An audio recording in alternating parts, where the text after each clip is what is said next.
Hey everybody, before I go any further with this video, it's going to be a little bit of a quicker one. I just want to give you a heads up that this video does contain a dead deer. So if you are a little squeamish or don't like the sight of dead animals, this video is not for you. But anyways, it is the first day of PA rifle season for deer, and I wanted to film my hunt, but at the same time, it's kind of a touchy subject. Some people don't like that, so I decided to leave the cameras at home. But I mean, the sun came up this morning at probably 7 a.m. Everything was real nice and quiet. I think I heard a first gunshot at like 10 after 7.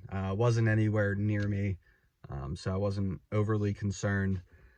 But probably like 7:15 or so, I wasn't checking my phone. I wasn't on my phone. I started hearing some rustling behind me. It sounded a little too good to be true. And if you've ever been woods hunting or rifle hunting, I'm sure you know those freaking squirrel. They make enough racket that you think of 14 points running your way.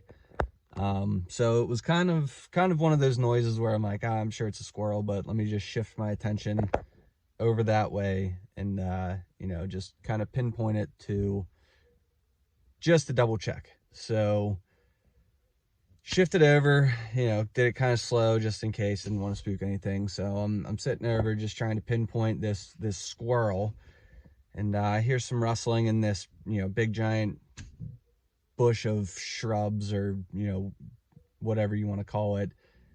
And just kind of watching it for a little bit. A couple minutes goes past, and all of a sudden I just see these antlers stand up, and I'm like, oh my god, okay, it's game time. So pull my rifle up, have it ready on my bar that drops down. If you watched me install my tree stand, you would have seen there's a post that drops down. So I kind of just rested my rifle in there and pulled up my binoculars, because I don't like using my scope to try to identify points. I'm a very strong believer in you don't point your gun at something you're not intending to shoot. So I'm looking through my binoculars. There's a whole bunch of brush around, just waiting to get a point count on these antlers that I'm staring at, probably 20-25 yards away from me.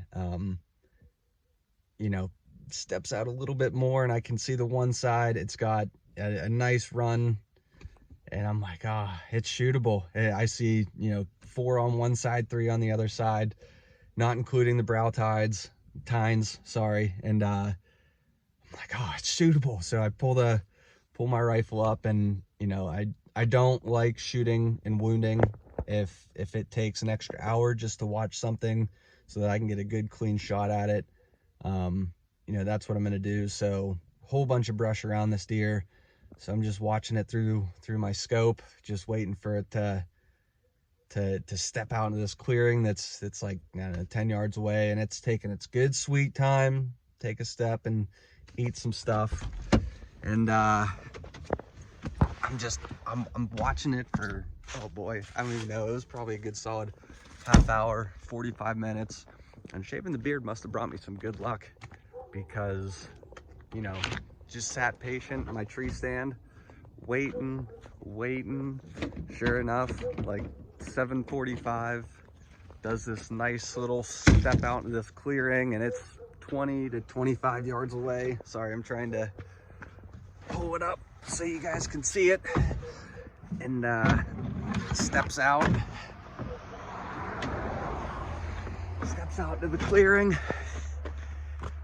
Had a perfect shot, came over broadside, put one right through the heart, ran over 20 yards right in front of my stand and dropped, and didn't move. Sat there and watched it for 10 or 15 minutes, didn't move. I was looking at it through the binoculars, didn't see any compressions or anything from the lungs that breathe in. So I'm really happy that it was a good clean shot. Again, I don't like seeing animals suffer, but they taste delicious. So here it is, guys. Here's what I was watching for probably a half hour this morning. So we have, sorry, I'm trying to work with my phone here. Bear with me, I apologize. So we have one in the way they're classified in PA. I was reading up on it because it's been a few years since I went hunting. The brow tines don't count as like countable points, so you need 4 on, I think it's 3 or 4 on one side, but regardless, this one had it, so I knew it was legal. And the points have to be above, bigger than an inch. So, ooh, sorry. We got some nice points coming off the main beams here, and here's the other side. This is the first buck harvested at the Freedom Compound. I could not be happier. I'm extremely excited. So we're gonna drop it off, get it processed. I'm gonna have my uncle do an awesome mount on it, and have it ready for whenever I get my office done at our new house, hanging up on the wall. That'll be the trophy room. So if you guys are out hunting today, please be very careful, please be very patient, make sure you're shooting something legal, make sure you know what's behind the deer you're shooting at, and good luck.